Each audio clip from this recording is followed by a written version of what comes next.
think back to not very long ago when you were afraid to have what you have today. And you can also at the same time recognize that you're probably, most people, probably not much happier as a result of all taxes. If you can't delegate, regulate, or any other 8, Yes. you still gotta do it, right? If you can't eat it. How can we enjoy doing it? That's right. How can find some sort and of... if you can't, and worst case, you can't enjoy it, can you at least not make your pain more painful while you're doing it? I was so severely depressed, and I was suicidal for years, man, for like 20 years. I still have suicide test marks on my wrist. Yeah, because I was so beyond. I was like, nothing can help me, man. Like, I can't. First of all, I'm not gonna be able to achieve what I want to achieve, whatever it is. Second of all, I don't see the point of even achieving any of it. I see people who have that stuff, and they seem miserable too.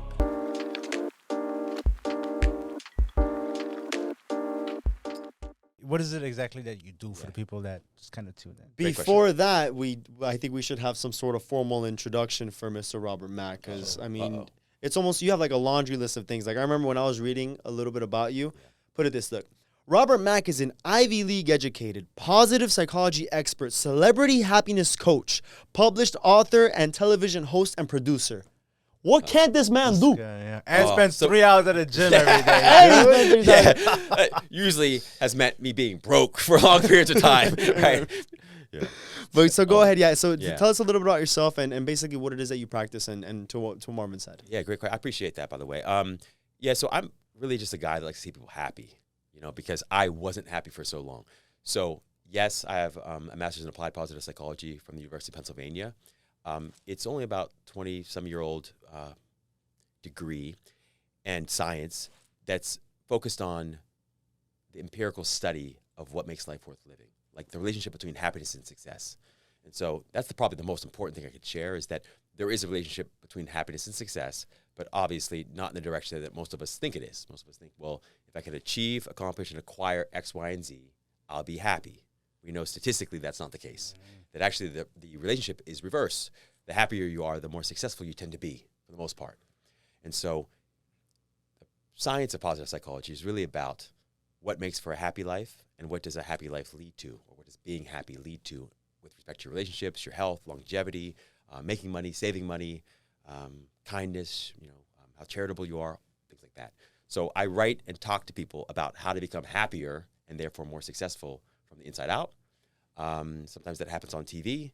Sometimes it happens through books. Sometimes it happens through client sessions in my private practice. Sometimes it happens through corporate talks. Yeah. But it's the same thing, just repurposed.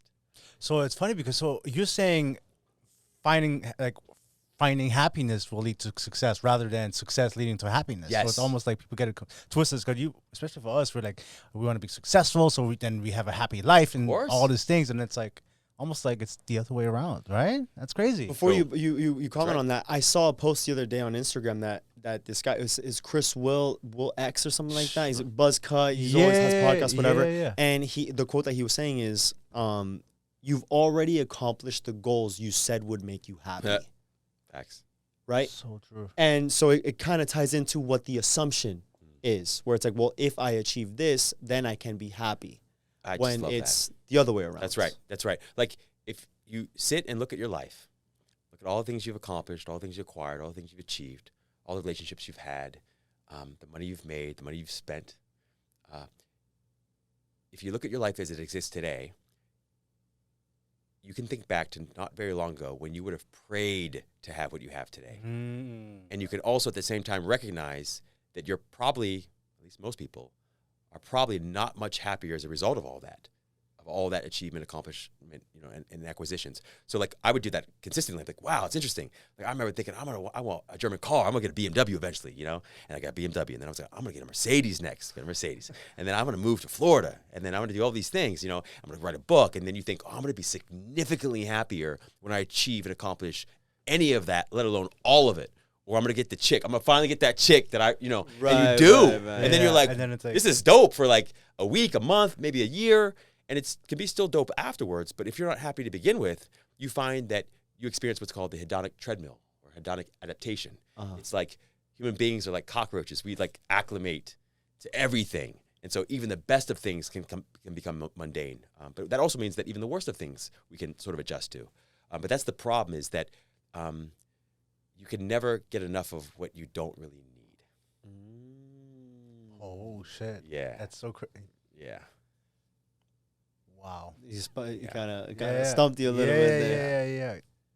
Yeah, because Good to sit with. the way that I see it is, it's almost like people, they kind of just chase blindly, thinking that that's what's going to lead them to happiness, but they're never truly content. Because then once you do, we talk about this all the time. Once you do get it, it's like, well, your obsession was just in chasing, and just kind of going after something, but you yourself aren't actually happy. Like, you think that, oh, if once I get this, I'm going to be super happy with my life. Yeah. But then you just wanted to chase. You just wanted to go after something. You nailed it, man. Like, I just love that. Give me shivers because I get these soul shivers when I just hear truth being shared, And it's like it's destination addiction. We have an addiction to being at or reaching the destination, and we're just convinced, for very good reasons. The brain is wired and designed in a way to make us chase, to make us pursue, to make us hunt, to make us gather. It's set up in a way to problem solve, essentially, and problem solving is mostly about convincing you that solving your problem will make your life better off. That's what keeps humanity evolving. It allows us to evolve as human beings. The problem, of course, with that is that it doesn't lend itself to being very happy or very content or very satisfied for very long. And so if you leave the brain to its own devices, you will live probably a pretty successful life, but it won't necessarily be a happy one. It would just be one that's full of like continuous chasing and hunting. And so the challenge is, and the opportunity is, how do you find joy and pleasure and contentment in the journey as well as the destination, in the process as well as the results, in the sort of like taking the action as well as the fruit of the action, and not hoping and praying and believing, expecting that achieving something more or better is going to make you happy in a lasting, meaningful, and abiding way, because it will not. You remember when we were talking with Andre here that we had said, what's what would be your 2024 goals in one word? So we had someone that we had asked. Yeah. And one of my friends last year, her 2023 word was contentment, right? And I think he had one. Your first one was something about being grateful or something. Like gratitude. Something, yeah. And then we had Andre on, and he's like, no, man, but like, just because like everything happened, you still got to go after, you still got to, move forward. Like, there's always, something that we can accomplish. There's more that we can do. Sure. But I think what he missed the point was, it's important to always look for self-improvement, but we also should be grateful. Yes. And turn back around and look at the road that we've paved already. Yes. Because then that at least allows us, because, if you're always kind of beating yourself down because, I can always do more, I can always, go after this, sometimes you kind of feel a little, like, lonely in the sense where you're like, man, like, well, like, I'm not successful because I haven't gotten that next level yet. Yeah. But sometimes you just got to sit back, turn around, and be like, hold on, man. Well, see, that's what you just nailed. That's part of the challenge and opportunity with happiness and sort of the pursuit of happiness that we often call success, is that it's like chasing the horizon. It doesn't matter how fast in that boat you row or how far you row, you never actually get to the horizon, because right? You never get so there, true, yeah, right? Yeah. Because the same mentality that we have now that says the future will be better than the present, tomorrow will be better than today, we take with us into the future. And so we continue to project happiness and quote-unquote success into some future moment that isn't now here, right? So you're always chasing this unicorn or this illusion, but you don't realize it. You're just like, no. When I get that chick, when I get that guy, when I get that money, when I get the house, I will be happier. But you don't realize that you take the same mindset, the same lens with you into the future moment or into that new relationship or into the new city, and you project happiness and success into some future moment. That's why I have clients, and I love all my clients, and I have friends. And, some of them make obscene sums of money. We all know people like this, obscene sums of money. And they feel and talk as though they're poorer than any of my clients who don't make anything at all. Wow. Right? Make $20 million a month. $20 a month, you should be able to live off that. But no. Maybe. Yeah. But often they don't feel successful. So what's the point of being successful if you don't feel successful for it? Ooh, okay. Right? So then what are some ways that someone can kind of find this bit of, I guess we can call it gratitude, right? To kind of self-reflect. And if someone's really like always after the chase or never really feeling fulfilled, what are some actions that they can take to kind of just take the lens, change the lens in this case? I think the first place to start is to ask yourself, like, what are you optimizing your whole life for? It's easy to chase different things in life because we all have a little bit of that like shiny penny syndrome. It's like the shiny object syndrome. You know, it's like something shiny, we just chase it, and that's fine. But you want to step back and ask yourself and remind yourself, look, hopefully we have like 100 years left in like these beautiful human flesh costumes, you know, but maybe also just a day, maybe an hour, maybe 5 minutes. We genuinely don't know. Like only this moment is even this moment isn't guaranteed. Sure. No moment is guaranteed. Knowing that, what are you optimizing your whole life for? What's the point and purpose of your entire life? And trying to answer that question in a very selfish way. Some people will say it's money. That's fine. So other people say it's success. Some people say it's love or happiness. I say it's happiness because for me, happiness is the only terminal value that exists, meaning that with everything else that you accomplish or achieve, you want it for some other reason. And that other reason is to feel better. And I call that better feeling happiness or contentment or fulfillment. But if you look at every other object or activity or relationship that you pursue, you think that you want it for its own sake. But if you're looking closely, you don't want it for its own sake. You only want it because you think it will give you a feeling that we call happiness, right? So if you got the girl, or you got the guy, or you got the money, and you were miserable as a result of it, you'd say, screw this, I'm not interested. So it's happiness that we're ultimately all after. So I'd say reflect on that, you know, each and every one of you out there in the world, for yourselves. If you're clear, and you think about it deeply enough, you'll come around to something similar, which is that happiness is the point, and then you want to reverse engineer out of your life everything that doesn't directly and essentially contribute to that primary goal of happiness. Okay. So then how so? Like so the idea would be, if you don't love it and you don't enjoy it, ideally you don't do it. Yeah, don't do it. Don't do it, right? And you can not do it by about at least 7 different ways. The cheapest is just to reduce or eliminate. There are lots of things that people tell us that we should do that we don't need to do. You know, at work, in life, you don't need to do it, or you can do less of it. The second 2 options after reduce and eliminate is outsource or delegate. Outsource, pay somebody else to do it. Delegate, ask somebody else to do it. You know, automate or regulate. Automate, it's like bill pay. Is there an app for that? Is there an easy button somewhere for that? Can I create one if there isn't? Yeah. Regulate is just like less frequently. So if you have one-on-ones at work or whatever, do you have to have them every week? Maybe you only need to have them every other week, you know, maybe once a quarter. And then the final one is innovate. And this all fits under the umbrella of what I call lazy intelligence. Like, what's the laziest, smartest way for me to accomplish what I most want to accomplish in my life, which for me is happiness? So what's the laziest, smartest way to get more with less? Right. Pretty cool. Yeah. I never even looked at it that way. It sounds like a lot of words, but the idea is real simple. Like, how can you be a little or a lot lazier, but smarter, so that you can get what you want faster with less pain and time and energy and money? Okay. So one way to do that is just identify your happiness islands. What activities do you love for their own sake? Not because of what they get you, but because of how much you enjoy them for their own sake. Maybe you'd even pay somebody else to let you participate in those activities. We call those happiness islands. They're intrinsically rewarding. You want to schedule more of those into your life. Then you identify your happiness deserts. Those are activities that you don't enjoy for their own sake. You only enjoy for what they get you. They're extrinsically rewarding. You want to try to reverse engineer those out of your life. Can you give us some examples to anyone? So the people who are kind of watching, because maybe they're like, I hear what you're saying, but what does this mean in my life? Yes. So some examples that you can kind of... For sure. So I can do one thing well. What's the happiness island? One thing well. Yeah. I love having these kind of conversations. Like, I get hype off them. This is dope for me. I'm living right now, you know? And there are very few other things that I love like this. I especially don't like marketing and advertising and accounting and logistics. I don't want to do any of it. Administration, I don't want to do any of it, man. I don't want to do any of it, okay? And so for me, having conversations like this is a happiness island. Everything else that supports this conversation, like the marketing and the advertising, the accounting for my bit, all that, I hate it. Right. So I want to outsource, delegate, reduce, eliminate, automate, regulate. Lazy intelligence.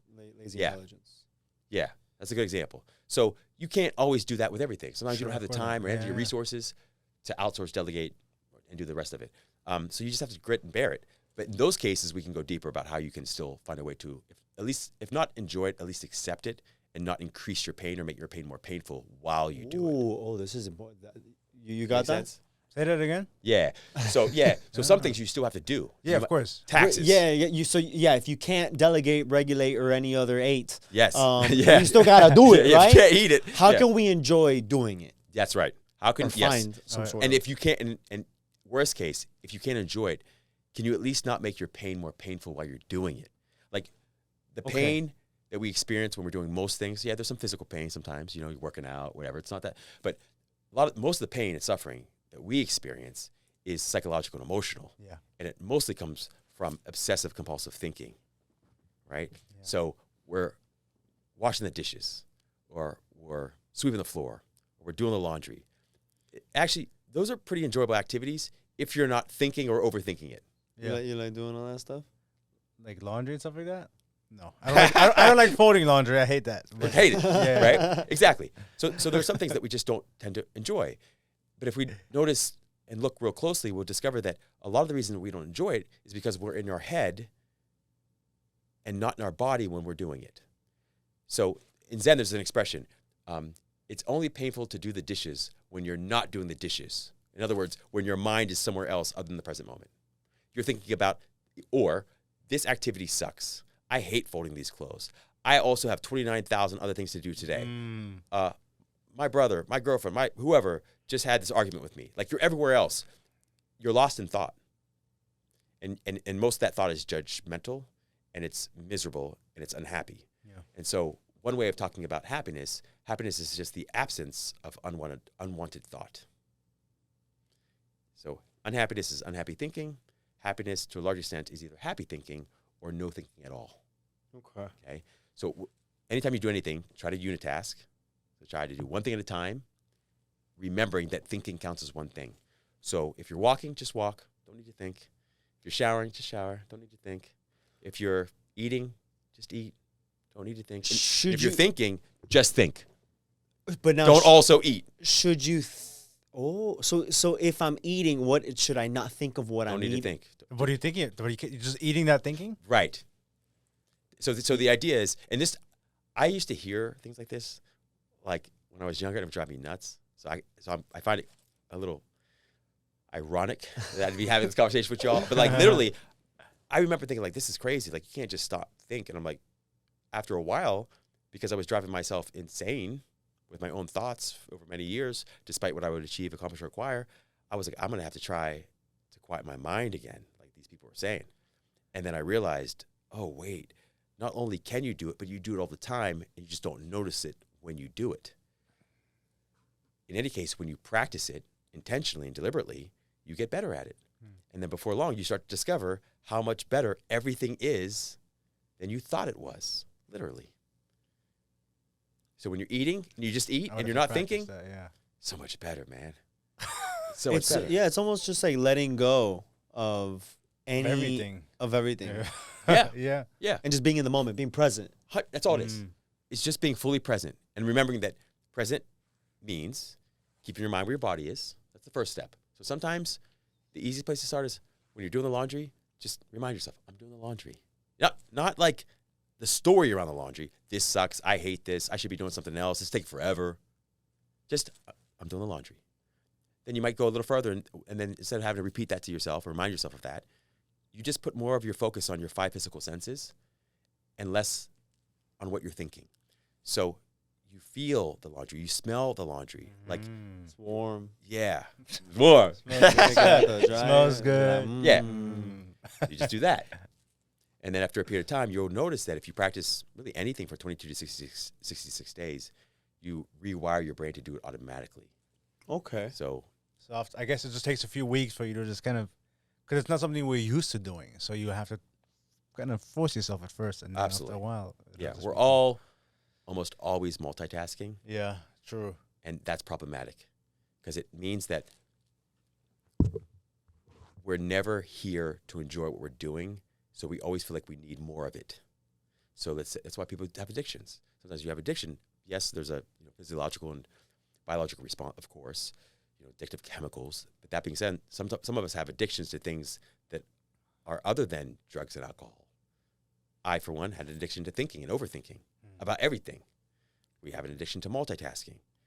A lot of those addictions underneath it, they're almost all addictions to thinking and overthinking about everything.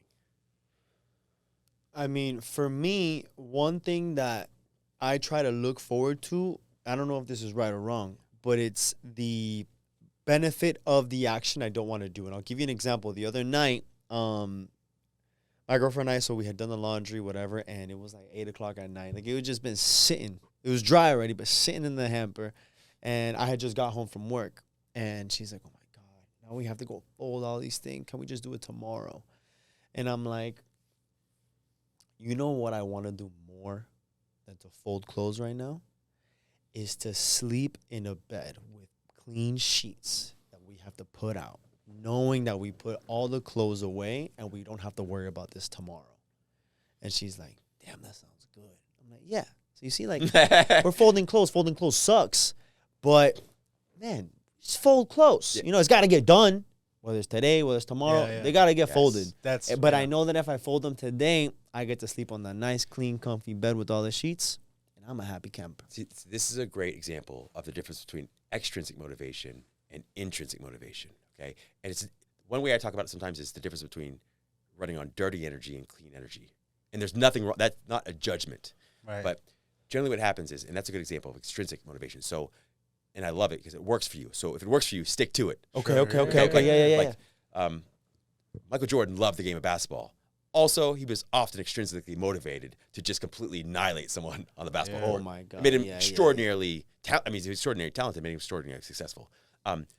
That being said, had he not had a love for the game, he wouldn't nearly be as great a player as he was, right? Sure. So the idea is, yes, sometimes, in fact, we all use extrinsically rewarding things like the money that this job will make, the fact that we can sleep in a very comfortable, clean bed as motivation to do something that we otherwise don't do.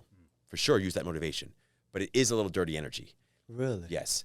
Cleaner energy that burns much more efficiently and much more enjoyably is intrinsic motivation. So it's like, right now, I enjoy, I'm going to simply enjoy the act of moving my body without having to think a whole lot.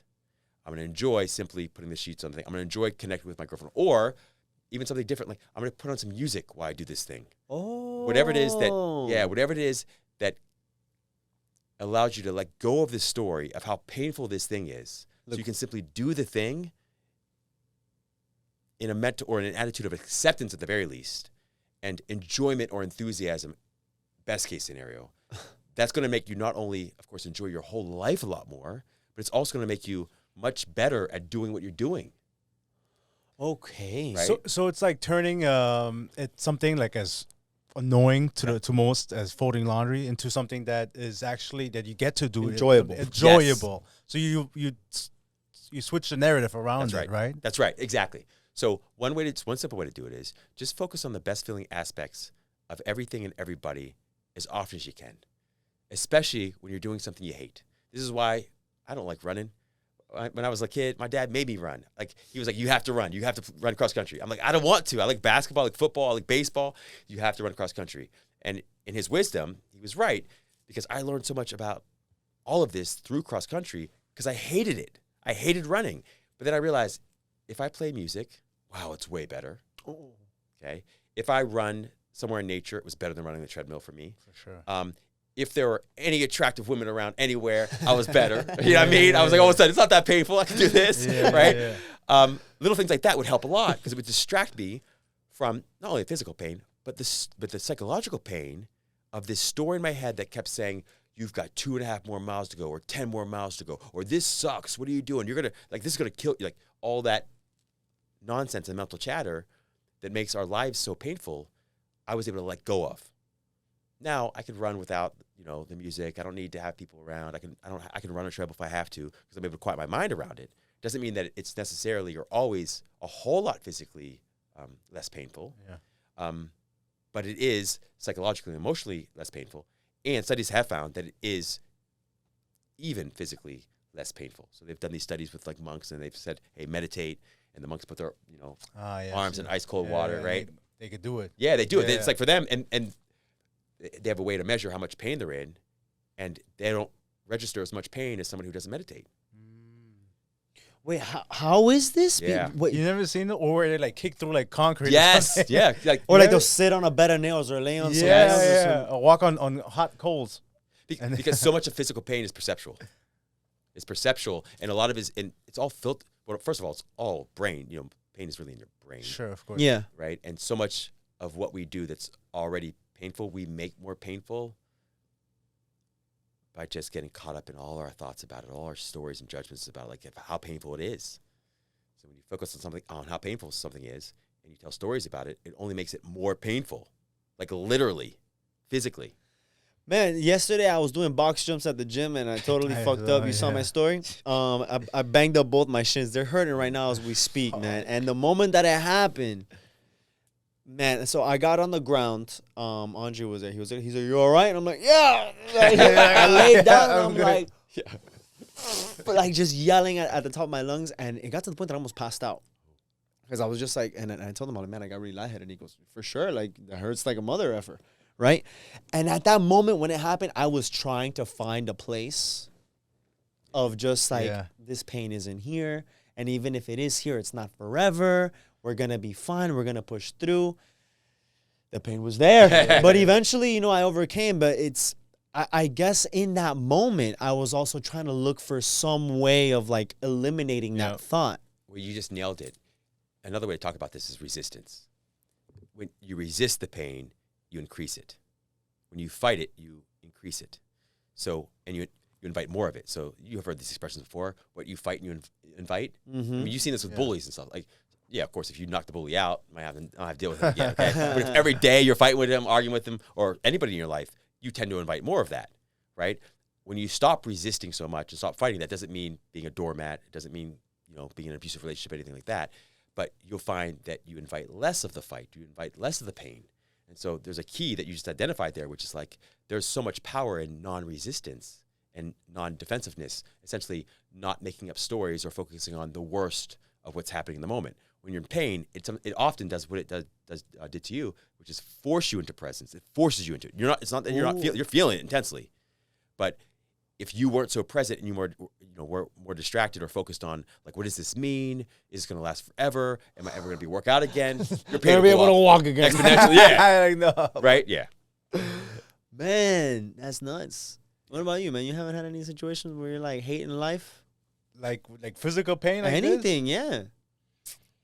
I mean, of course. What have you done to overcome things that you're kind of like tied up on?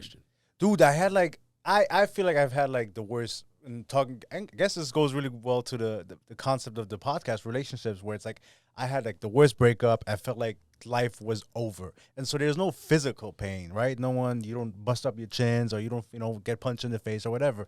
But at the moment, it feels like there's no after. There's nothing else that matters except good point. that emotional trauma that you sustain. And people are like, oh, it's emotional trauma, you get through it. But at the moment, it does feel so painful. And funny enough, there's actually been studies done where they've had people who just got out of a relationship. They've done a scan of their brain, and they would show them pictures of their ex-partner, and the pain, the receptors in their brain would flare up, the same ones as if they would sustain physical pain. So they were saying that it's not like a heartbreak, it's not physical, but there is some emotional response to it where your body tells you, it's still receiving it as pain, rather not physical, but emotional. It's interpreting it the same. Yeah, I love you sharing that study. Yeah, because I was going to share something similar. I hadn't heard that one, and that resonates deeply. But people that experience a lot of loneliness, for instance, they found that if they take like a pain reliever, that's usually for a headache or something like that, it helps to reduce, if not eliminate, the loneliness for a period of time, just like it would a headache. Right? Really? Yeah, because it's really not mind and body; it's mind-body. The mind and body are essentially one. Right, so what affects the body can affect the mind, but what affects the mind definitely affects the body. Yeah, I mean, there was a period of time for years that I had really severe physical symptoms that I thought were purely physical in origin. I had all these endoscopies and colonoscopies done. I went to a neurologist because I was having shooting pains everywhere, and then finally came around to this one doctor, and I won't get into all of it, but he had a conversation with me, didn't really ask me too much about my symptoms. I'd already described them over the phone. And he looked at me and he simply said, son, you don't have any real physical problem here. You're just stressed out. You just need to relax. And as a result, I made some changes in my life. And then I was convinced he was wrong, though. I was like, nah, there's something seriously going on here. My stress isn't that high. So anyway, I made some changes. I don't know, a month and a half later, all the symptoms went away. And this was after years and years and years. Didn't change anything other than... Yeah. Yeah, yeah, exactly. Simply made. So I broke up, left the relationship, moved to a different city, really got back to the practices that, I used before to relax, things like yourself again. Yeah. 100%. So yeah, I mean, the mind and body are obviously deeply connected. So in tune. So Yeah. in tune and so important. Yeah. And funny enough, it also goes to what you were saying, and it's like, in order to overcome that heartbreak, that trauma, Just about that. the one you were saying, it's like, for me, the biggest thing is embracing it, which is also what you're saying. Like, instead of running away from it, accepting it, feeling it, and crying and letting it, embracing it all, and letting it all out. And a lot of people try to hide from it or try to suppress it. And in my experience, that just prolongs the whole experience. So for me, it's like taking it all in, realizing this is just, you're in the moment. This is not the end of the road. And this could be harder than for somebody who's from the outside. But when you're going through it, it's hard. But it's all like in your mind, and you have to embrace it for what it is. But also, I had a great support system. I had Chris, at the time, who was vital emotional crutch for me, which is also, you said, having a good surrounding. So it is a collective support system that I've had that kind of helped me through it. But it was just like trying to self-improve, trying to keep busy, embracing it and accepting it for what it was.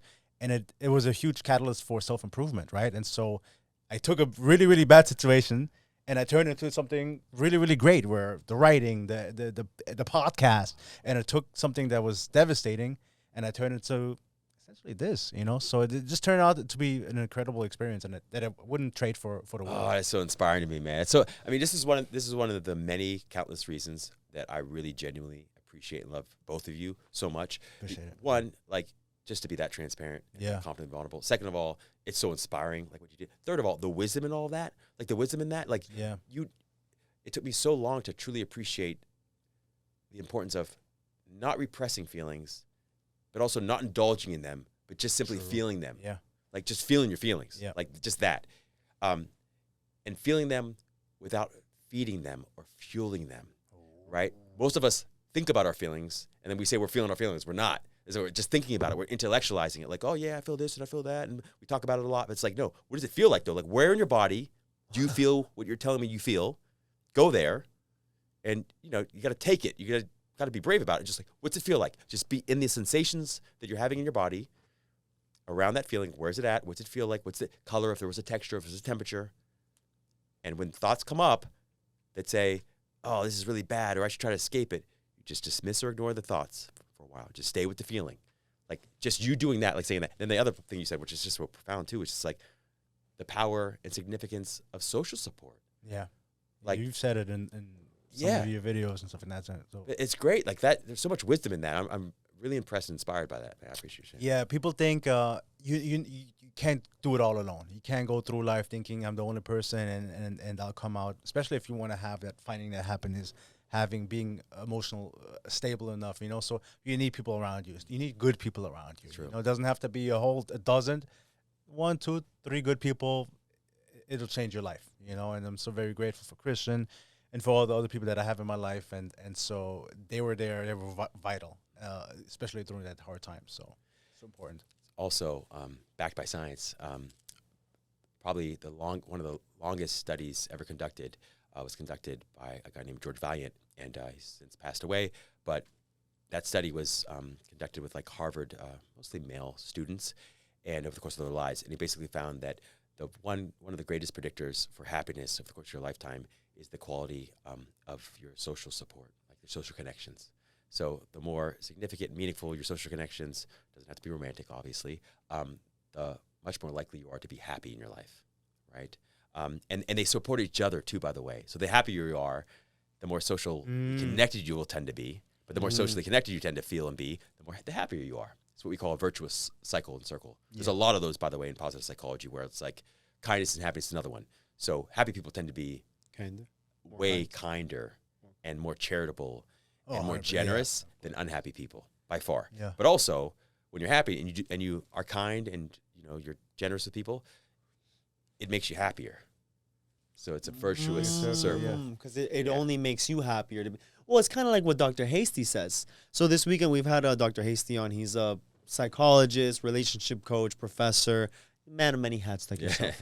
And he kind of goes off on that, how essentially what love is we speak about not even for relationships, this applies to all relationships, Everything. right? Yeah. When it comes to love, love is not a feeling. Love is who you are. So in this case, say my love for Marvin will be no different than the love I have for my girlfriend Christina, nor would it be different from the love I have for you, because I identify as love, right? So I'm coming into this relationship as love. So no matter what you do to me, if I'm love, if I'm happy, almost if we can call it the same, there is nothing you can do. I'm a happy person. Oh. Will I go through maybe a little bit of heartbreak? Would it hurt if you do something to me? Sure. But that's not going to change who I am. Being happy to being love. And I think that that's what it translates, because it's not like you're looking for the condition of receiving their love. It's the fact that you personify, right? Love, and you are love. No matter what actions you take on me will not change the fact that I'm still love to you. You're preaching right now. You're preaching right now, brother. And whatever you do will not change how he feels about you, because he is love. Oh. It doesn't matter what you do or what you don't do. Come from him. And to finalize, the love, because it's still the same, what's only different is the role and the relationship of that love. So obviously, I ain't gonna, do what I do with you, what I do with Christina. Right. You know what I mean? I hope you're cool. But that's kind of like the kind of how it is. At the end of the day, the relationship is different. So obviously I share the same love as a person that I am with her, but obviously what I do with her is very different than what I would do with you, man. I hope you're cool with that. I still love you. I but got you. that's kind of what it kind of comes down to. It's just that being love. And I think that also applies to what you're saying. So much so that I wrote a book called Love from the Inside Out that is like an expression of what you just said, literally. So that was fascinating that And you just Dr. shared. Hayes I'm like, would be literally, so proud of us, dude. I was Yeah, like, you should. I think you may have written it actually, because I'm like, he just said it better than I could have said it. Like literally, that's wow. I love that. I would say that yes. Like I often used to think of happiness and love as like two different energies, but I think it's the same energy expressed in two different ways. When you're happy, you're mostly focused on what you love. When you feel love or all love, you're focused on what makes you happy, right? So it's not two different coins. It's one coin, two different sides of that same coin. It's one phenomenon expressed in two different ways, two perceptions of the same energy. And to your point, with both of them, happiness and love isn't what you do, although I encourage people to do happy and loving things. It's not who you spend time with, although I encourage people to spend time with happy and loving people. It's not what you think, although I encourage people to have happy and loving thoughts. Okay? It's what you are. It's what you are at your very core, your very essence. And you know that because when you're sleeping, for instance, and you're in a dreamless state of sleep, it's such a pleasant, blissful experience. Like without doing anything, saying anything in relationship with anyone, you are just content. You're blissed out, totally blissed out. And that bliss, that happiness, when shared with others, is what I call love. When you share it, when you share who you are, what you are with others, you do it like a rain cloud does. Like a rain cloud, a rain cloud just gathers up all this moisture, right? All this moisture, doesn't do it for any other reason except that that's what a rain cloud does. And it becomes so full that at some point it has to let go or release or shower down that rain on everybody else on the planet, on all living creatures. And it does it indiscriminately, unconditionally. It's not addressed to anyone in particular, without an expectation of reciprocity, no expectation of reward, just for the joy and the pleasure of it alone. It's just dope to do. Yeah. That is love, right? When you're just being your essentially and naturally happy self, and you're enjoying people or enjoying life, you can't help but be loving and feel lovable to everyone. Yeah. That's why when you're in a bad mood, you're so unloving and unlovable. Nobody wants to spend time with you. You don't want to spend time with anybody else. When you're in a great mood, you can't help it. You're like, man, he's great, and he's great, and she's awesome, and like everybody's great. And they all feel that way about you. So yes, you nailed it. I love what was it Dr. Hastings said? Dr. Hastings, Dr. Hastings, yes. And what you just shared there, that is absolutely how I feel inside and out. Like I love people because I'm selfish and I love feeling good. Okay. Yeah. Yeah. You know what I mean? It works for you, yeah. Yeah. Like I think that ultimately if we all look at it closely, we'll say, like you love Christina and she loves you because it feels good for you when you love her. Of course it benefits her, but she also Right, but Mm, I yeah. get a kick out of knowing that Yeah. I'm with her and I Yeah. give her the love and I'm enjoying doing things for her just because I love her, you know? So she's benefiting off of that. Of course. Yeah. But so am I. Yes. So am I. Right? Is what you're saying. And that, yeah, exactly. That's what it's like. I think Ayn Rand talks about in The Virtue of Selfishness a little bit. This book, one of her books is called The Virtue of Selfishness. And she talks about how everything we do ultimately benefits us first and foremost, or harms us first and foremost. So if you're mean to someone, you felt the anger first, and so you suffered first. Oh, that's right? very true. When you're nice to somebody, you got to feel the good feelings of being nice first, even before they received it. Even if they don't receive it, you still benefit. And so that's why also you get expressions like, we're all one. And what you do to anyone, you do to yourself. It's literally true. In order to do it to someone else, you had to experience it inside you first before you could even be loving or before you could even be unkind or mean. So anyway, all this to say, I love what you shared earlier, and I couldn't agree more. Damn, because you know what? Because I'm kind of using like a real world scenario. So I'm just thinking, like, for example, say like I'm there working and someone just wants to be a dick to me. Yeah. Right? They just want to be assholes to me for no fucking reason. I don't hear yeah. them going off on a rant because I'm trying to make y'all feel it. You're just being dicks, and you're like, bro, what the hell is your problem? Man, it's their problem though. It's not yours. Yeah. So you can't let their mood, their feelings in that situation really like upset you. Because at the end of the day, hey, if you're upset, you're upset. Don't make me upset. Like, there's no way that I'm gonna be upset because I just know that you're having a bad mood. Oof. And now it's tying more into whenever someone does something to you that maybe they don't like or they didn't want to do, or maybe something that's just wrong. I'm now looking at as a lens of something's going on with them. You know? Like, let me not take it at face value. That guy he just has a bad day. You know? Why am I gonna now stress myself out over what he said when he may not even have meant it? He's probably just going through something. He feels bad. And the fact that he's even saying it is because something's going on with him. He's already going through his own problems. Definitely. You know? Mm-hmm. So why am I now going to like want to add into it or fight with him? I mean, every now and then, you know, you kind of let it get the best of you. But I think approaching it that way, almost as they already got their own situation, I'm not going to let that affect me, nor am I going to even feed into that.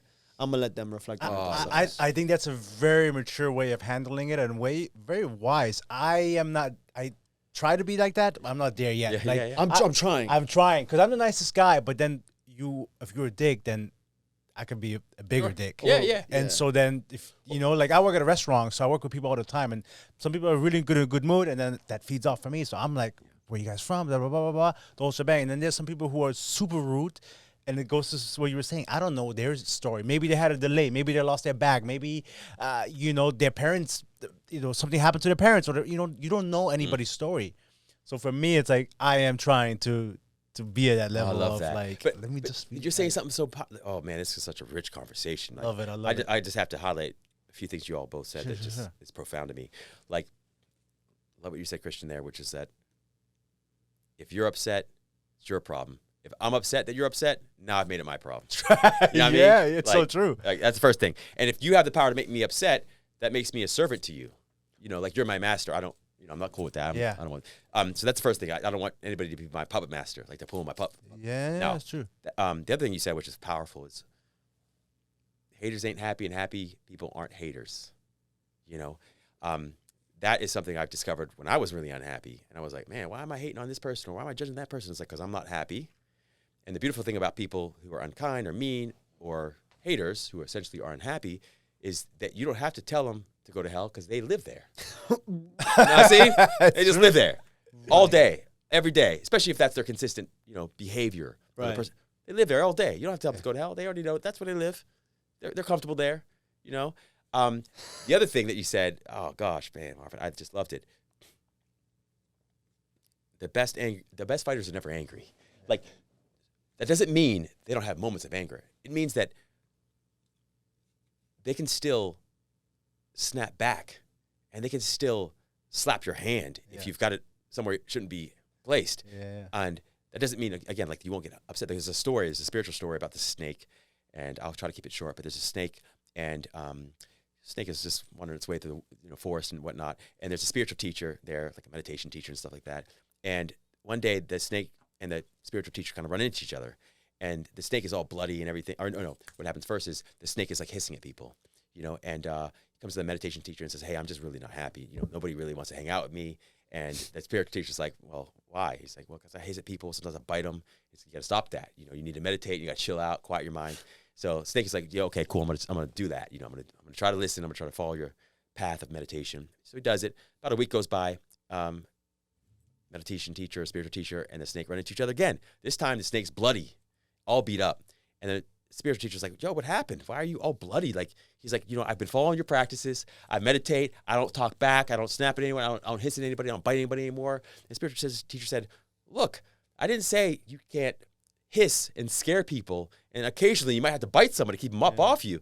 But on the inside, can you at least try to maintain some degree of calm and coolness, right? So anyway, the point is that both of you are right. Like, some people only understand the language of the ego.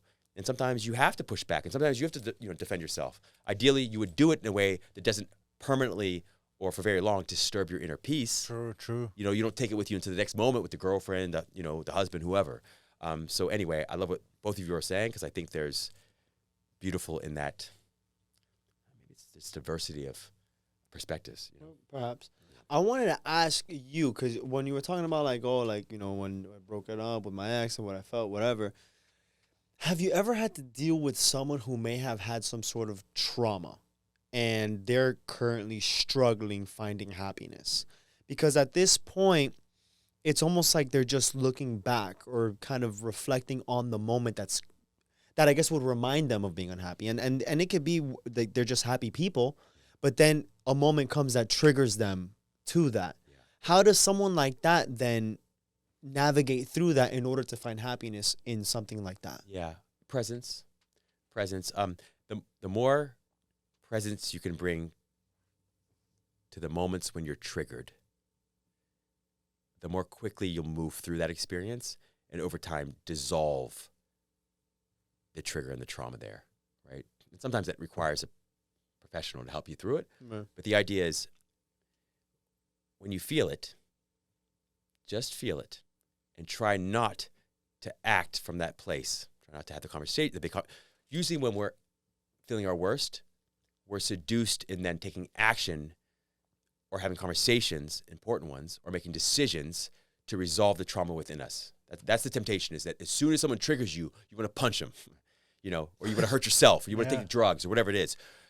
The challenge and opportunity is to sit with the feelings, the very uncomfortable feelings, and just take it for a while. I'm feeling this right now. I'm not gonna project this onto Christian. I'm not gonna get into a fight. I'm not gonna drink right now. I'm just gonna feel this. And when my mind tells me I should go do something else, I'm gonna notice it. I'm gonna let the thoughts go. I'm gonna come back to my body. Like, where do I feel this in my body? And let me just feel it for a while. And then you might return to something like the breath or whatever. So the more presence you can bring to those moments when you're feeling triggered, the better. Now, if you wait to practice that presence only when you're feeling triggered, it's going to be a long, painful journey for you. Really? So you have to practice the presence way in advance of that. It's like if you want to learn to swim, you don't wait until there's a hurricane to try to learn to swim. Sure. You're going to die. So you got to practice swimming in the kiddie pool and then move your way up, for a period of time. And in the meantime, you're going to be triggered sometimes, even during that training period, but you want to practice all day, or as much, all day, sort of every day, as much as you can, and do it for the joy of it. If you can do it for the joy of it, you're going to persist in it. And you're not going to have to feel like it's such hard work, and you don't have to use so much discipline, but you're also going to get better faster doing it. So if you can enjoy being present, if you can enjoy presence more and more, especially when it's easy, then when it's supposed to be hard, it's still going to be easier than it used to be. And over time, you would dissolve like triggers. Dude, it's crazy how much mindset. It's all in your mind, right? I mean, so much. So much of it. So much of it. Because, like, for me, like, I'll give you another example, because this is how I kind of frame myself on doing things that maybe I don't want to do. But I'll give you an example. So we fasted for 3 days, right? And I want to start routinely doing it just because of, there's a lot of health benefits, a lot of studies that are behind on that. So, and then I would tell people that I'm fasting for 3 days. They're like, I wouldn't be able to survive after 12 hours. Yeah, 6 hours, I'll die. Eat every 3 hours. No, you won't. I'm like 1 hour. Yeah. And for me, I mean, it sucks. Not eating for 3 days, it kind of sucks. I would like to eat. You kind of get into it, your mind, you overcome. Yeah. But during it, like, you'll have your waves of hunger where you're like, dude, I just want to freaking eat now. Like, who cares? But in my head, I'm like, like it was just not an option for me.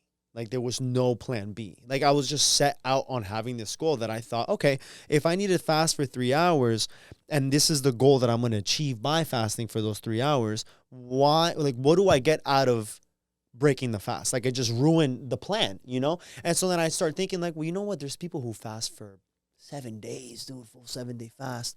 There's a guy, I think the record holder is like 300 and something days that some guy was fasting, whatever, only having water and I don't know what else, whatever, dude, lost a lot of weight. But you look at that and it's like, you can't do 3 days, bro. Yeah. You can't do 3 days. I'll give you another example. So we're doing animal-based for January. So for this year, I want to do 6 different diets, each for a month total. So I take 1 month was going to be a diet. The next month is just going to be kind of a break. And I'm doing it because I just kind of want to understand what certain foods or certain diets, because you know how they're the Mediterranean, the paleo, keto. You know what? Like I want to kind of put my body through it itself directly so I can feel. And so right now we're doing the animal-based diet. And, you know, there's times that maybe like I want to cheat. Like I want to get a slice of bread or, you know, I want to eat something I shouldn't. You know, it doesn't fall within the guidelines. But in my head, I'm just like, there's 12 months in the year, right? 12 months. You're going to tell me for 1 month, 1 month, bro, that you can't just stick to one thing. You have 11 months to do whatever you want. Yeah. For 30 days, that's how I've trained myself. Because I'm just thinking like, one, it can be done by somebody else. Why not me? Yeah. I'm more powerful than I think. And I think just reframing that mindset of just, man, if it's possible, why can't I? And that just allows me to just kind of accomplish anything. So, and it could be about anything, bro. It could be maybe at the gym when I see you do muscle ups and it's like, I can't do muscle ups right now. But that doesn't mean I can't. I just got to apply myself to it. But eventually I can. If I try, I just got to do it. And I feel like that mindset of just saying like, man, if it can be done, it has been done. Why not me? Yeah. That has allowed me to just kind of almost like endure on situations where I'm like, man, I can't do this. And instead of getting in my head, I'm just like, that's just because I just haven't tried yet. I love that. And that just kind of builds that motivation to me to kind of still push forward. I love that. I think that's why David Goggins is so popular. Oh, that motherfucker. Right? Right? I mean, who's going to carry the boats? Yeah. The logs. Who's going to carry the boat? You don't know me, son. Yeah, exactly. That motherfucker's insane. Right? Yeah, he is. Like, and it's funny because we all have a little bit or a lot of him in us. I'd say we all have a lot of him in us, and sometimes we apply it and sometimes we don't. Like my sister is like, she does 40-day fast sometimes. 40 days. What the 40 days. Crazy, yeah. You know, I don't know what she weighs, 110 pounds. And you know what I mean? I'm like, how are you doing for 40 days? And I asked her one time, she said, I just pray. I just pray through it. And I'm like, wow. And then I thought about it. I'm like, that's so profound. Yes, for sure, prayer. But then, and also, she's just putting her mind to better use than thinking about what she's missing out on, what she can't have, what she wishes she has. She's not wasting any energy on any of that. She's just focusing on this one thing that when she focuses on it, gives her peace and gives her strength. Right. And it's true because there were moments that I'm just there in my fast and I'll feel a little bit of hunger coming in. And I'm here complaining about 3 days, 40 days over here. But I just kind of get in the moment and I'm just like, no, this is supposed to happen. You know, like I'm supposed to be hungry. Or maybe, for example, this happened to me a couple of weeks ago where we had done some CrossFit workout up north. And one of my buddies, we were running. And it was like the last part of the workout. And he's like, man, let's cut here. Let's just cut here. Like, they're not going to care. It's the end. And I'm like, it's the end of the workout. Like, it's supposed to be hard. Right. You know? It's supposed to be hard. It's supposed to hurt. So he's there, you know, complaining about running and man, I don't have the cardio. I'm gassing out. And I'm like, listen, man, move your body. Keep moving. Yeah. As long as you continue breathing, your body will continue moving. But just focus on breathing, man. Just focus on breathing. It's supposed to be hard. Because then you think, oh, man, but I'm breathing, but this still sucks. Yeah, but it's supposed to be hard. You know, like it's the end of the workout. You should be tired. This is a good thing. That means we had a good workout. It's in my head, you know? And then I'm there running, and then we ended up finishing, and he told me at the end of it, he goes, man, thanks for that push. Because all he started thinking about was breathe, move your legs. You're not running anymore. You're just breathing and moving your legs. If that translates to running and reaching the end, the goal, you got it. But he wasn't thinking about, man, I'm running. It was, I just got to keep breathing and moving my legs. Well, I love that. I love that, right? Because you're saying two things that are simultaneously profound, which is on one hand, you're right, it's supposed to be hard. On the other, we make it harder than it is. Yeah. Like, right? I mean, the mind gets in there and just tells you all these stories, man. It freaks you out. Like, I remember the first time, you know, I took a meditation class. Oh, man, I thought I was going to die, dude. I meditate. It was just meditation. You just got to sit there. You have to sit there And it was like 30 women. I swear it felt like they were expert meditators. So I was already a little self-conscious. I'm like, man, I'm like the only guy here, you know, I'm going to like probably embarrass myself. So I sat there and it wasn't even a couple minutes in. And I just like, oh my God, this is going to be an hour long. I'm only like maybe 2 minutes in, 3 minutes in. I'm like, I can't do this for an hour. Like everything starts to bother you. My knees start to hurt and my back started to hurt. And then I was getting obsessed about my breathing. And then later I talked to the teacher about it. And she said, yeah, the one thing to remember is that, it's not going to kill you. You're just sitting here. It's not going to kill you. Also, if it kills you, no more problems. I was like, okay, fair enough then. I was like, that's pretty gangster for, you know. So, like, the point is reframing. You said it beautifully, which is that at the end of the day, happiness and so much of success really is about reframing things in a way that supports what you want to be, do, have, experience, or achieve. How can you reframe it or not think about it in a way that supports you, that's constructive, that helps you be and feel what you want to be and feel? I love that. I mean, having you on is great because, especially now where we are in the day and age, 2024, you watch the news, you watch everything that's going on. So many young people are worried because of the economy, buying homes. It's so unaffordable. People have anxiety. They can't find a good job. There's no work-life balance.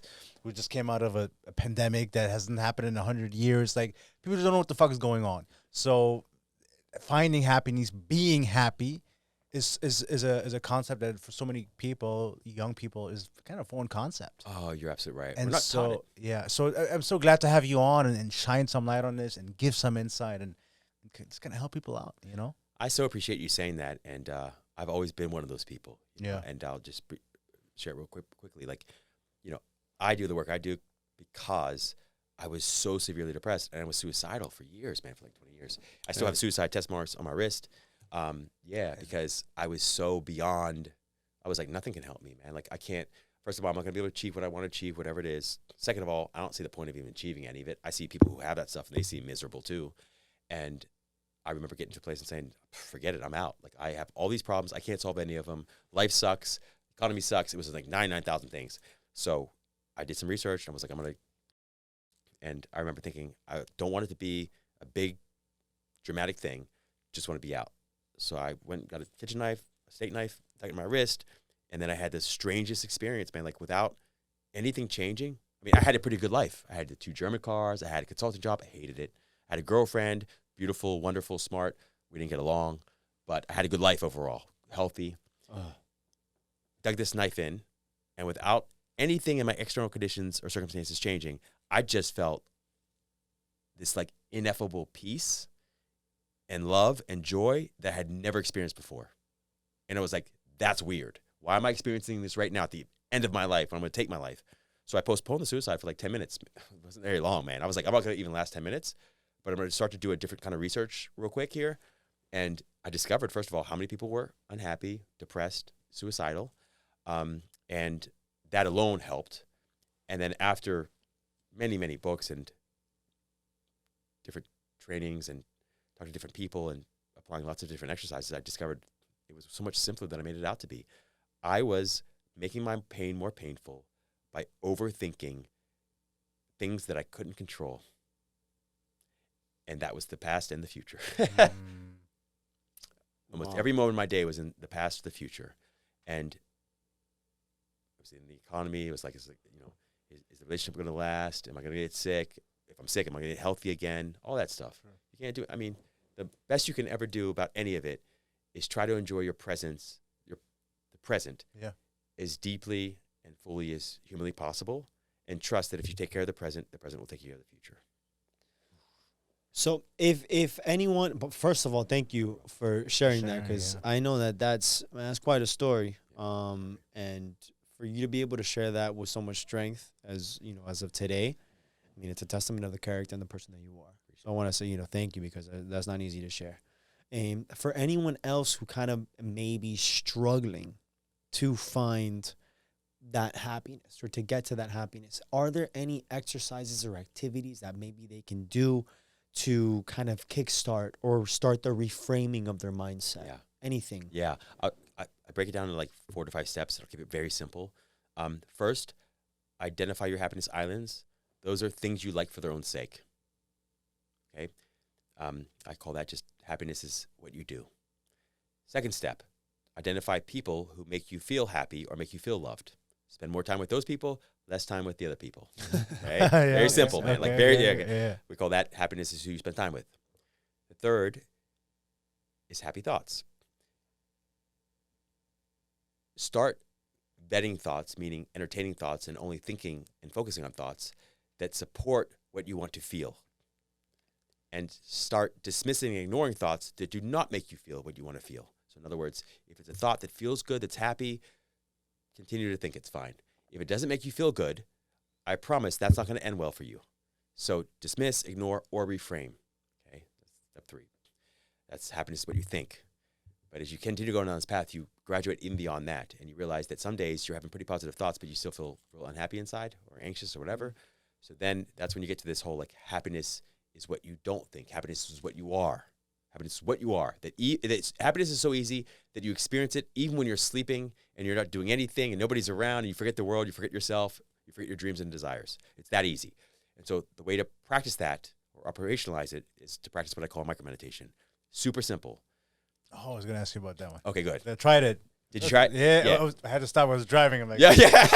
Maybe wait till let me not cause an accident. I was like, I'm like, because I was watching the video that you had sent me and you were talking about it. So please elaborate. No, I love that, bro. I appreciate that, man. Really good. It's very simple. It's reminding yourself that, ideally, again, we'll have 100 years left. It's also reminding yourself that not only, hopefully, will life be long, it's almost always shorter than you think it'll be. And no moment is guaranteed. And this is the only moment we have in our hands. So if we're waiting to live life for tomorrow, 5 minutes from now, next year, we are wasting this precious, priceless, irreplaceable present moment. So the idea is, how can I enjoy this moment here and now like it's the last moment of my life? The best way I found to do it is to let all my thoughts go, particularly the ones that are unhappy, breathe in through my nose, breathe from the stomach, and then breathe out of your mouth or out of your nose, either one. And the idea is to try to enjoy that breath, no matter what else you're doing, as deeply as humanly possible, like it's the last breath you'll ever experience. So if you're doing laundry, if you're driving, you don't have to stop what you're doing, but the idea is, can I consciously, intentionally, and deliberately try to juice this one moment for as much joy as I can possibly get out of it? It sounds so small and paltry. It sounds so insignificant. I tell you, like I heard it lots of times before I ever did it. And then once I started practicing it, I discovered that more and more it was like a dimmer switch on like a halogen light.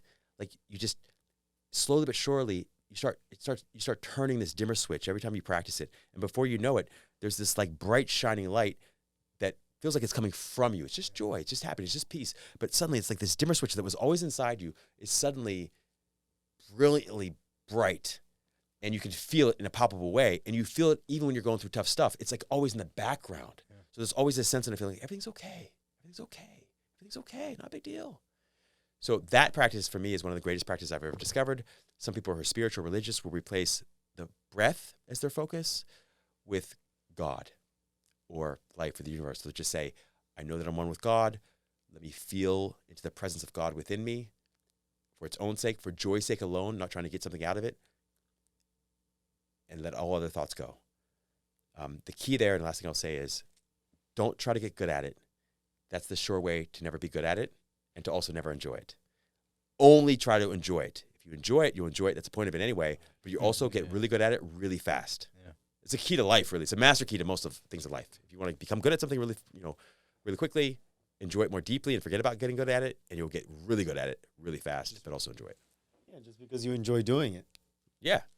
It kind of circles back to what you had talked about, like the muscle ups that you can't do it, like because I started going to this fitness gym that Chris kind of got me into it, and it's so intimidating because everybody there is so good. Well, most of them are really, really good at what they do. It's like athletes, yeah, doing like moves that you can't walk in there and just do on their first day. Right, like, you got to practice, you got to train, like handstand walks or muscle ups or like pulling. Like it's just crazy things that I was never able to do, and I've been pretty fit most of my life, and so kind of goes to what you were saying, which is like just enjoy the movement, where it's like trying to do the muscle ups, grabbing on it, just trying to go through it, and then eventually you keep doing it, and then it's like, well, now Now I can get up a little bit higher. I can get up a little bit higher. Yes. Oh my God, I'm on the top. And he's like, holy shit, it's been such a long process. I never thought I could get up there. And then you keep doing it, and now it's like, well, it just flows, it just goes, it just works. You don't even got to think about it. And the same thing with the handstand walks and some other things. And it's just like you can apply that to the gym, and you can apply this to anything else in life. You just do it. Oh, I love that. That's why, again, I was full circle back to the gym. Yeah. I mean, I think it all connects. Yeah, like I feel like everything I've ever learned, I could have learned at the gym, you know, Yeah, or through sports. I mean, I think we all have that. For some people, it's art. It's like it was all there all along. It was like, you know, with cross country for me, it was like run your own race. Yeah. Baby steps. Just don't worry about 3 miles. Just left foot, right foot, left. Little things like that. Do anything you have to convince yourself you can get to the end of the race. Yeah. You know, stuff like that. Like we used to play these games. I didn't know I was even doing it. That's the beauty and wisdom of kids. You're a kid. Kids do a lot of this stuff naturally. Like, you know, I would play this game in my head where I'd sometimes pretend like my legs were bicycle tires. And then I upped it. They were like car tires. And then I was a car, like silly. But like, it was so helpful. I was like, I'm going up the hill like a car, like you're a kid. And it was really sunny. We thought of it like, solar power, like solar powered. We used to play these games. I didn't know cross country team. We'd all joke with each other, but it was actually really effective. And we became like one of the best cross country teams in the state because we were playing these mental games that was distracting us from all these miserable, unhappy stories about how long the race was or how painful it was. I reposted something today, and it was a guy saying that he's like, "Oh, one of my buddies, he just ran a marathon for the first time with no training whatsoever." And he had asked him, like, yo, like, how'd you do this? Like, that was a lot of miles. And he's like, I never thought about, oh, I need to do all 5, 10, whatever the miles, right? That wasn't what I was thinking about. But what I could do is take another step, right? So I was just focusing on taking the next step. I wasn't worried about the 8, 9 miles I had to do. I just worried about taking the next step because I could do a next step. One step is easier than 9 miles, 8 miles, whatever the fuck miles it is. But one step, anybody could just take one step. And I guess that was like kind of like the story behind it. It's like, stop overthinking, you know? Or Will Smith said it too. We talk about this all the time, about the wall. You look at the wall, you're like, man, intimidating. It's like, yo, put the brick down. Yeah. Why are you worrying about the right. wall? Worry about the brick first. That's right. There's nothing even a wall. What are you concerned about? Focus on laying the brick one day at a time. And I guess in this case, is find the joy. Yeah. Right? Find the joy of laying down the brick. And in no time, that's so you have good. the wall you're building. Yeah. That's so good. There's a quote that I'm editing a book I'm gonna put out soon, and one of the quotes that I kind of stumbled upon that I love is, you know, a single pearl doesn't make for a pearl necklace, but the single pearls, when strung together, create or make for a pearl necklace. In the same way, we get so caught up in living a happy life that we forget that it's happy moments when strung together that make for a happy life. Like, forget about happy life. True. I'm just going to be happy this moment. Right, Like, what can I do this right, moment? right, Like, that's right. enough. That's plenty. If I can just deepen my happiness and joy and experience in this moment, then I'll take that with me to the next moment, because the next moment will grow out of this moment. Yeah. And so just like you're saying, it's the same thing with anything.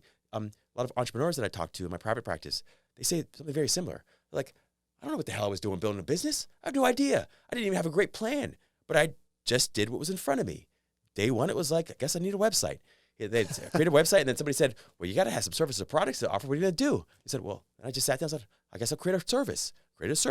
Then they said, well, how are people going to reach you? It's just, they said, you don't have to figure it all out. It's like Martin Luther King Jr. said so beautifully. He said, you don't have to see the whole staircase. You just need to see the next step. And that's what you said so beautifully. Yeah.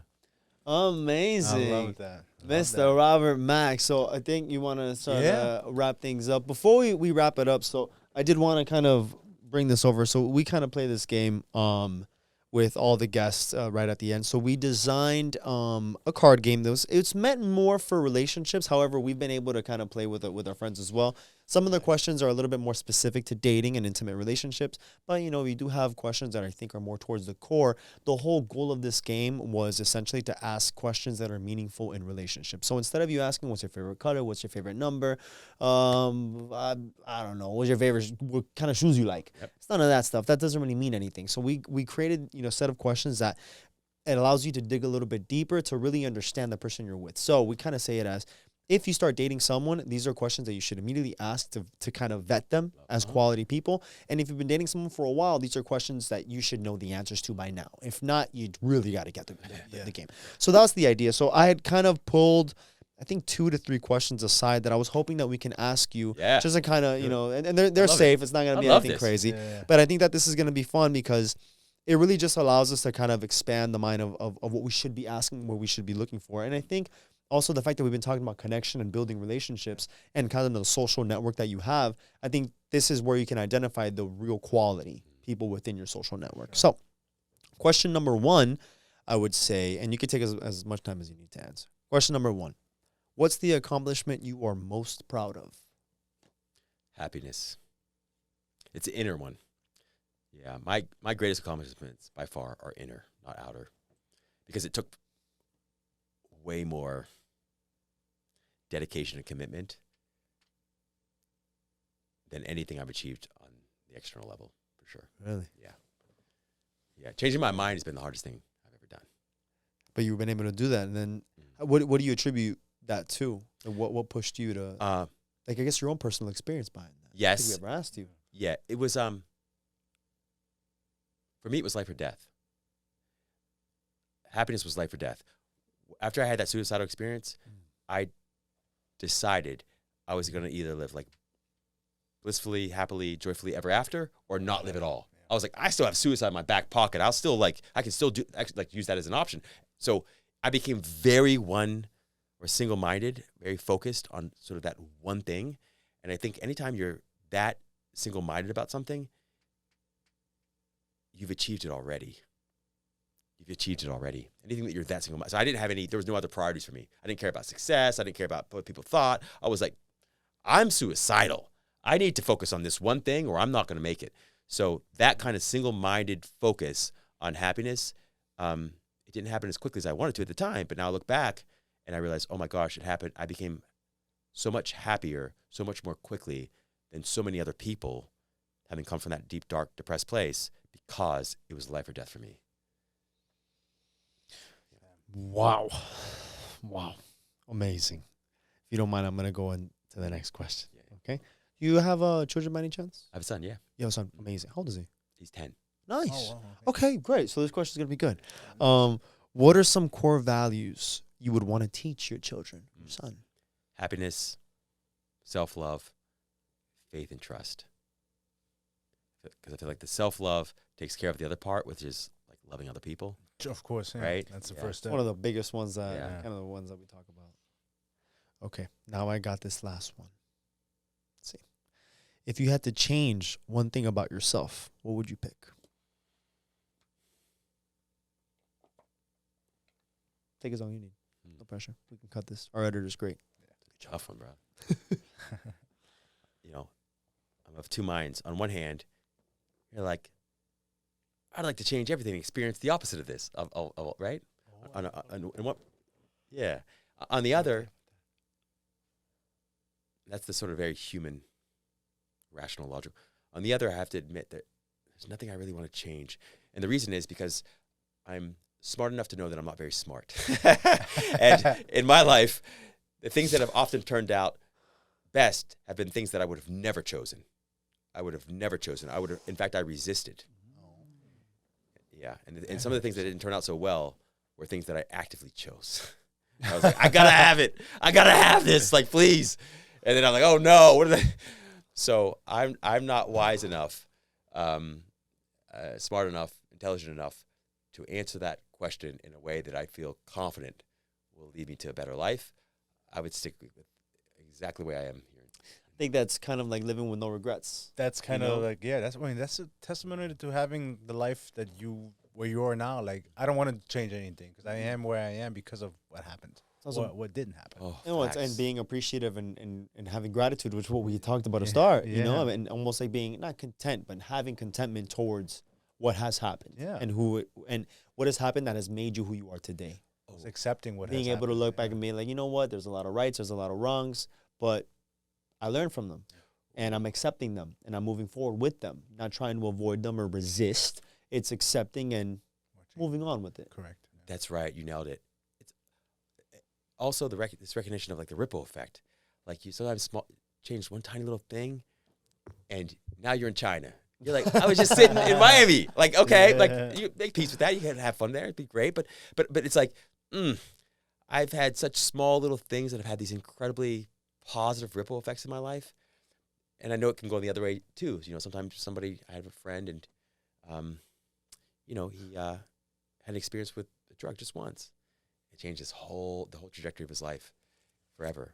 You know, so, yeah, I think I'm going to stick with where I am today. I'm cool. Amazing. So that's awesome. It's time to break up. So, Mr. Mack, thank you so much. You have no idea, man. It was truly an honor. I hope you enjoyed I got a good pick.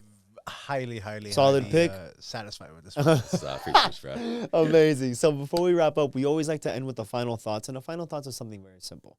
It's something that basically you live by, or maybe something you want to tell to your younger self, something that really moves you. Something that you can share with the people that, you know, the audience that are going to be in the camera. So this is going to be your opportunity. It's anything with final thoughts for you to just kind of relate to the world. And then after that, where they can find you, socials, things like that. We're going to put it down in the description, but just so you can go ahead and sign off so you can get your full. Maybe 3 things. First, I'd say happiness is easier than you think it is, literally. It's easier than you think it is. So easy that all of nature is perfectly blissful, except for human beings. Like, only human beings have made a problem out of their own existence. Like, the rest of nature experiences accidents and illness and misfortune and loss. They don't suffer it the way human beings do, because they don't overthink it the way human beings do. So that's the first thing. It's easier than you think it is, okay? The second thing I'll say is, whoever you are, you're better than you realize and recognize. I promise. I have to take my word for that. And the final piece is faith and is trust. Carl Jung said something beautiful, which was he'd never seen a permanent healing of anything, financial, physical, psychological, professional, without a restoration of faith. And faith doesn't have to be believing in some superhero in the sky. It doesn't have to be believing in God.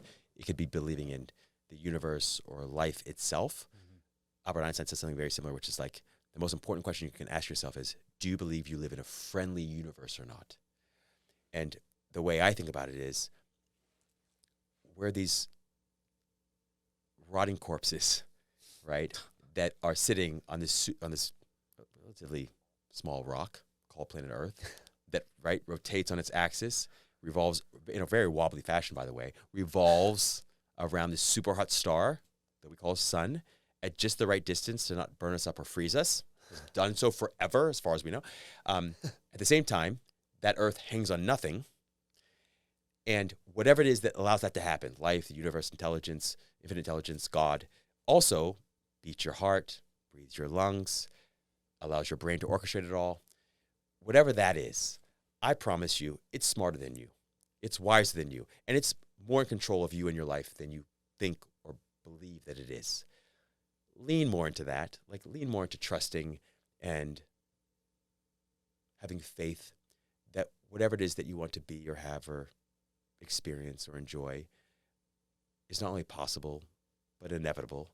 I think that's an important recognition to make, that like, you're not in control. You don't need to be in control.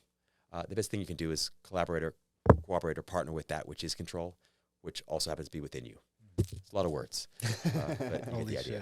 Dude, it's such an honor to have you on. Thank you so much, Rob, for coming and sharing your wisdom, and know for a fact it's going to help somebody in the audience for sure. Help me for sure, and I'm sure you can resonate with as well. So you all helped me, so I appreciate you having me. I mean this, like, it's such an honor. Like, I'm convinced I was depressed for a long period of time because I couldn't have conversations like this with such wise, generous, transparent, dope guys. Like, you know what I mean? Just dope people. So thank you for having me on. It's a pleasure. You could have had anybody else on today, and you had me, so I feel like deeply grateful. Of course. Where can people find you? Tell yourself. Yeah. You can find me at my website at coachrobmack.com. Most social media platforms at Rob Mack, M-A-C-K official. And you can find most of my books at Amazon, Barnes & Noble, and everywhere else good or great books are sold. And before that, so what are some of the services you provide? Because I know you do coaching, you also speak. So kind of sum it up of what it is that you do so people can get an idea. I appreciate that. Coaching, offer coaching, one-on-one coaching, private, personal, confidential, corporate talks. I also do write books, publish books, and then I produce and host TV shows. So I do like national media spokesperson kind of gigs and things like that. Anything that relates to happiness and creating a happier, healthier world, I'm down for. Man, it's crazy. I just look at this guy and I just want to be happy. I don't know if it's you look good, your smile is contagious, my friend. I appreciate that. That feeling is mutual, though. I think that birds of a feather flock together. Yeah, it's true. I mean, really, because when I first met you, immediately, bro, I was like, this guy, you know what I mean? And when I just met you, I was like, wow, like, it's true. Like, you attract what you are. Yeah, I like that. I agree. It was such a fresh, like, kind of a deep breath just to kind of like have you on, because it's just like you're like all this happiness and like all this like not contentment, but the fact that you're just like so secure and so like knowledgeable and just like you radiate just positivity. Man, it really is. It's like contagious, almost. I appreciate that, brother. I mean, it takes light to recognize light. So that is a testament to both of you. I mean that, man. Like, I've talked to a lot of people. We all have. So when you have an experience like this, for me, it's so life affirming, so life validating. So thank you so much. Like, infinitely indebted and grateful. And with that being said, ladies and gentlemen, see you Mr. guys. Robert Mack, thank you. Till next time.